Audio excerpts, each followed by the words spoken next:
Pada dasarnya manusia akan dihadapkan oleh yang namanya kematian. Kehidupan di dunia hanyalah sementara, sedangkan akhirat adalah kehidupan yang kekal.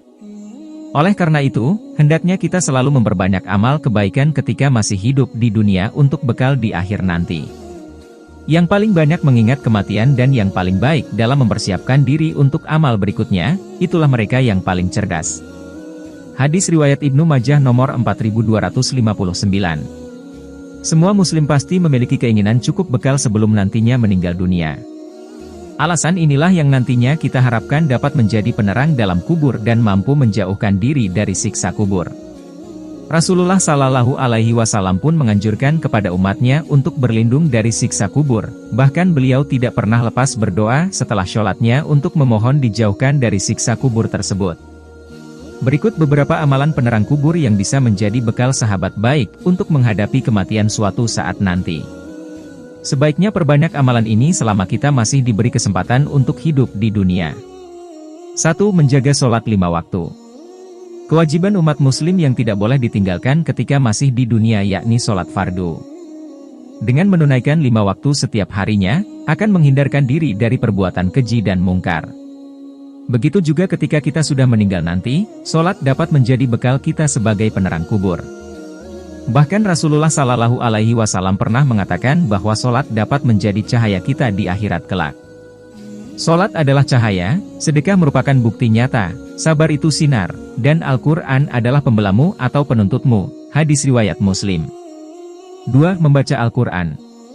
Amalan lain yang bisa dijadikan sebagai penerang kubur yakni dengan memperbanyak membaca Al-Quran. Pasalnya, dengan memperbanyak bacaan Al-Quran mampu menjadi penolong kita di hari kiamat. Sekaligus dapat menjadi penerang ketika di alam kubur. Hal ini tercantum pada sabda Rasulullah Shallallahu Alaihi Wasallam berikut ini. Bacalah Al-Quran karena sesungguhnya di hari kiamat nanti, ia akan menjadi syafaat kepada orang-orang yang mengikutinya. Hadis riwayat Muslim. 3. Memperbanyak zikir. Selain sholat 5 waktu dan membaca Al-Quran, memperbanyak zikir juga dapat menjadi penerang kubur.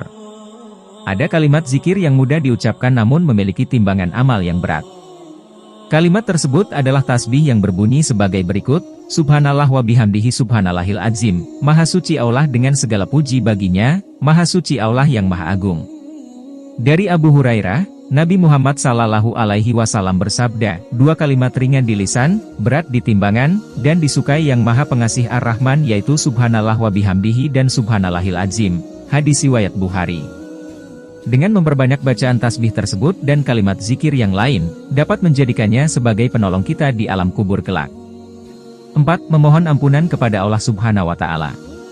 Ada beberapa riwayat yang mengatakan bahwa seorang muslim yang beriman kepada Allah Subhanahu wa Ta'ala akan dilapangkan kuburannya seluas pandangan mata, sehingga bisa menjadi penyelamat pertama di alam kubur kelak.